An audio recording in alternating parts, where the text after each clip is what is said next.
Olá, hoje a gente vai mergulhar num assunto sério, né?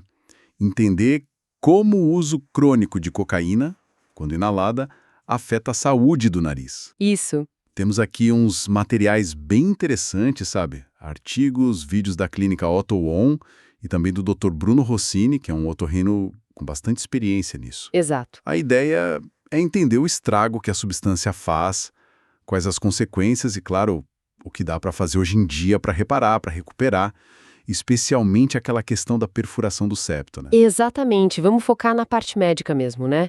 Com base nesses materiais, ver como a cocaína age no nariz, como os médicos descobrem o tamanho do problema e quais tratamentos existem, desde cuidados mais clínicos até cirurgias bem complexas de reconstrução.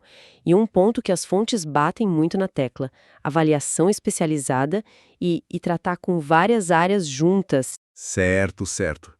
Então, para começar, como é que funciona esse dano? Um dos textos diz que a cocaína é uma agressão direto e potente para a mucosa nasal. Mas como assim, na prática? Olha, o mecanismo principal é a vasoconstrição. Vasoconstrição. Isso, a cocaína faz os vasos sanguíneos do nariz se apertarem muito, sabe? E por um tempo prolongado. Ah, tipo, fecha a passagem do sangue. Exato. E aí o fluxo de sangue diminui bastante. Isso tem um nome: isquemia. Atinge principalmente a mucosa, que reveste o nariz por dentro, e a cartilagem do septo. Aquela parede que divide as narinas? Essa mesma.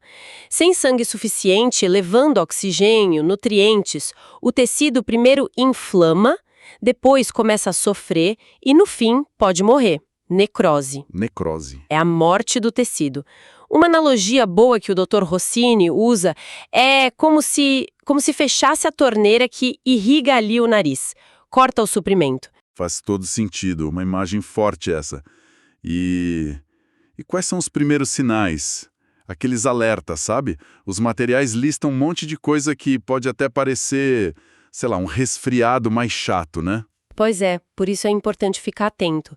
Os sinais no começo incluem tipo uma irritação constante no nariz. Uma das fontes chama de rinite crônica ligada à droga.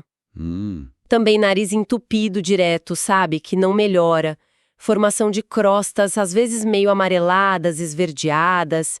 Feridinhas por dentro. Sangramento também? Sim, sangramento nasal frequente, mesmo que seja pouco. Coriza que não para. Algumas pessoas sentem dor no rosto ou bem na região do nariz. O ponto é, não são só incômodos, entende? São sinais de que o dano está avançando. E aí chegamos num ponto que as fontes destacam muito, que parece ser bem grave: a perfuração do septo nasal. O que é isso exatamente? É literalmente um furo, um buraco mesmo, na cartilagem do septo. Nossa! É resultado direto daquela necrose que a gente falou, da falta de sangue. A cartilagem fica fraca, cria uma ferida, uma úlcera e desintegra. Aí abre essa comunicação entre um lado e outro do nariz, que não deveria existir. E pode ser de qualquer tamanho. Pode variar muito, desde um buraquinho pequeno até um rombo enorme que destrói quase toda a cartilagem. Caramba! E pelo que eu li, não para por aí não. As complicações podem ir além.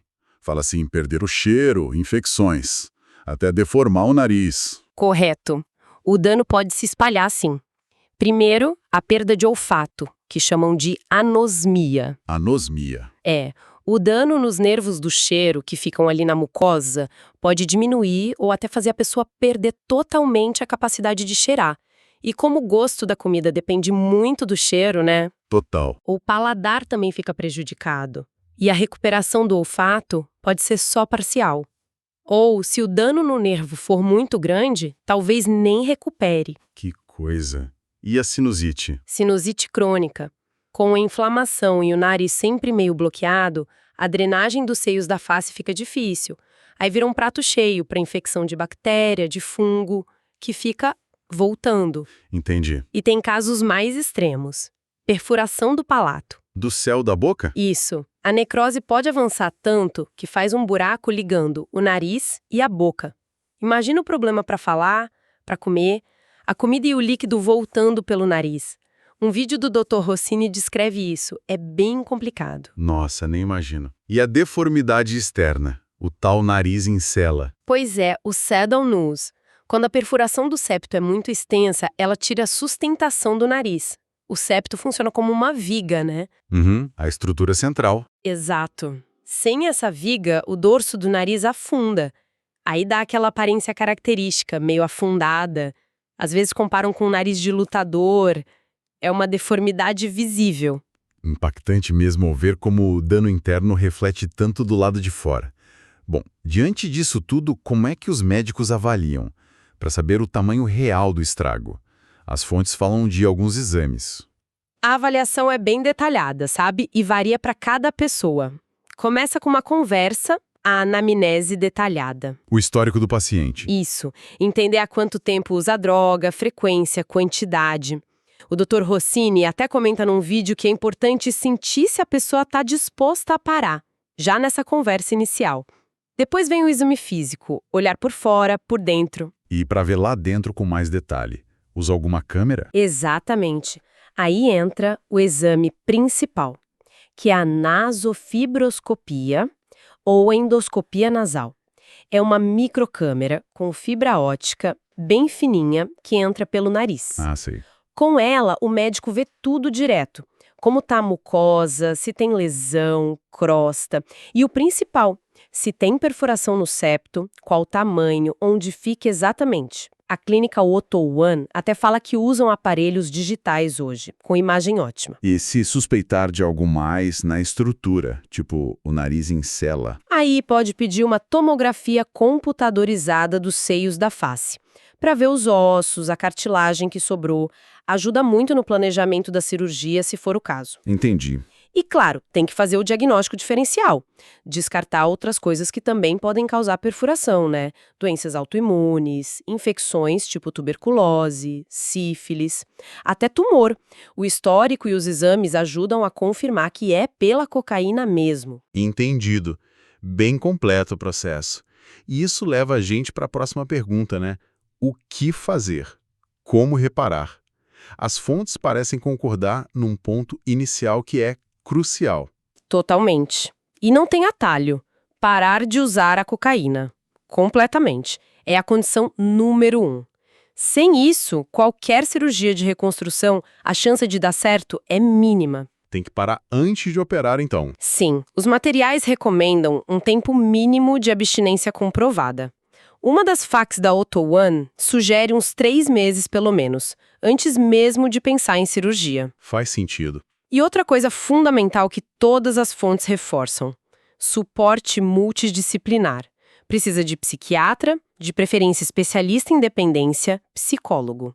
Para tratar o vício em si, dá apoio para a pessoa se recuperar de forma geral. O Dr. Rossini diz que o próprio fato da pessoa buscar ajuda já é um sinal bom de que quer mudar. Certo. E depois de parar a droga, como trata o dano que já está lá no nariz? Aí tem 2 frentes: os cuidados clínicos e a cirurgia. Clínicos primeiro. Isso. A lavagem nasal com soro fisiológico, muita lavagem, é essencial. Limpa as crostas, hidrata a mucosa, ajuda a cicatrizar. Pode usar também medicamentos tópicos, sprays com anti-inflamatório tipo corticoide, mas sempre com receita, né? E pomadas para cicatrizar, para diminuir a inflamação, as crostas. Ah, e um alerta importante que uma fonte dá: cuidado com aqueles descongestionantes comuns de farmácia, os vasoconstritores. Usar demais também faz mal para a mucosa. Verdade. E para perfurações pequenas, tem algo menos invasivo? Para algumas perfurações menores, uma das FQs cita a opção de usar próteses de silicone, tipo um botão que tampa o furo. Mas para casos maiores, a cirurgia geralmente é a melhor saída. Ok, então vamos para a cirurgia. Reconstruir o septo parece coisa de engenharia, né? Como funciona? Falaram em retalhos, enxertos. É bem técnico, sim. A cirurgia para fechar o furo, a septoplastia reconstrutiva, usa basicamente os tecidos da própria pessoa. O mais comum é usar retalhos de mucosa. Pedaços da própria mucosa do nariz. Exato. O cirurgião recorta com cuidado, levanta um pedaço da mucosa saudável ali de perto e, roda, desloca esse pedaço para cobrir o buraco. Um vídeo do Dr. Rossini mostra uma técnica que mantém o suprimento de sangue nesse retalho e ainda inverte as bordas do furo, para fechar em 2 camadas. Isso aumenta muito a chance de sucesso. Nossa, que interessante. É como um remendo feito com o próprio tecido. Exatamente. E se precisar de mais estrutura, para preencher o espaço onde a cartilagem sumiu, aí entram os enxertos autólogos. Autólogo quer dizer da própria pessoa. Pode ser cartilagem que sobrou do septo, cartilagem da orelha, ou, se precisar de mais volume e força, cartilagem da costela. Da costela. Uau. A vantagem de usar o material da própria pessoa é que o risco de rejeição é mínimo. Depois de reconstruir, é normal colocar umas lâminas de silicone fininhas, uma de cada lado do septo, por umas 2 ou 3 semanas. Pra quê? Para dar suporte, ajudar a guiar cicatrização direitinho e evitar que forme aderência, sabe? Cicatriz grudando uma parede na outra. E, importante, tudo isso é feito por dentro do nariz, não deixa a cicatriz por fora. A complexidade varia com o tamanho do furo, claro. Muito engenhoso usar o corpo para se reparar. E para corrigir o nariz em cela, a deformidade externa, aquela que afunda, Aí é outra cirurgia, a rinoplástica estruturada reconstrutiva. Essa já é considerada de alta complexidade. Junta otorrino com plástica facial. para refazer a estrutura, E isso, refazer a viga de sustentação. Para isso, precisa de enxerto forte. O material que consideram ideal, o padrão ouro, é a cartilagem de costela da própria pessoa. Tem resistência, tem quantidade. entendi. Em alguns casos, dá para usar a cartilagem da orelha. E muitas vezes dá para fazer essa reconstrução da parte estética e estrutural na mesma cirurgia que fecha a perfuração do septo. Otimiza tudo para o paciente. Entendi, hein? E o pós-operatório, depois de cirurgias assim, como é a recuperação? Demora muito para voltar à vida normal? Olha, uma das fontes da Otuan fala em umas 2 a 4 semanas para poder voltar às atividades normais. Mas tem que pegar leve com esforço físico por 1 mês, mais ou menos. E o acompanhamento? Fundamental. Tem que ser regular, personalizado. A clínica até fala que tem contato com o cirurgião 24 horas, 7 dias por semana. Mostra como é importante seguir de perto.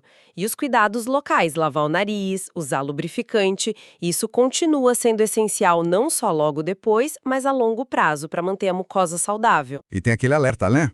Sobre a chance de o problema voltar. Tem, e é um ponto muito sério.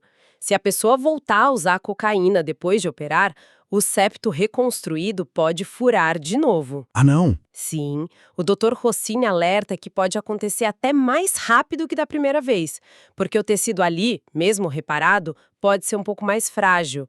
Então a abstinência tem que ser para valer, contínua. É a chave para manter o resultado. Considerando tudo isso, o dano, a cirurgia complexa, a necessidade de parar com a droga, qual é a perspectiva no fim das contas?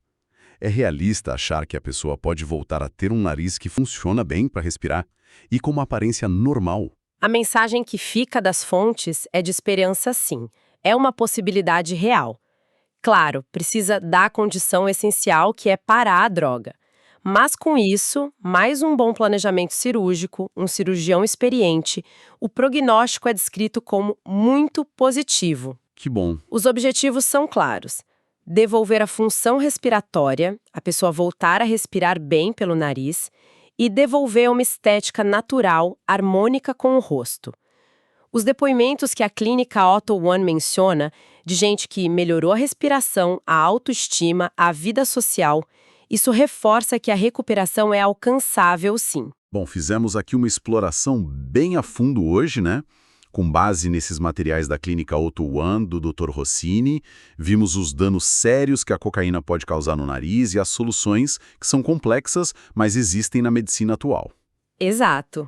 Ficou muito claro como é crítico parar o uso da droga e como é importante ter ajuda de várias áreas da saúde para conseguir se recuperar de verdade. É isso, o ponto central que esses materiais mostram é como a estrutura do nariz é delicada, né? E muito vulnerável a essa ação da cocaína de apertar os vasos. Isso causa uma cascata de problemas que afetam muito a respiração, o cheiro, a aparência, a qualidade de vida no fim. Totalmente. Mas a notícia boa, que as fontes reforçam, é que a tecnologia, as técnicas cirúrgicas evoluíram muito.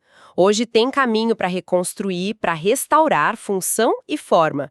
Mas, claro, prevenir o uso e tratar a dependência continuam sendo a base de tudo. Com certeza.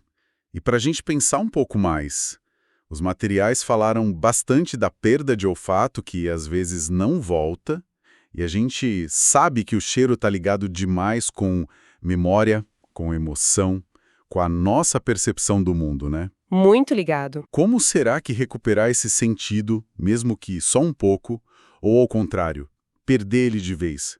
Como isso influencia a jornada de alguém que está se reconectando consigo mesmo, com a vida, depois de passar por tudo isso, pela dependência, pelo dano físico? Fica aí a reflexão sobre essa redescoberta sensorial e emocional, né?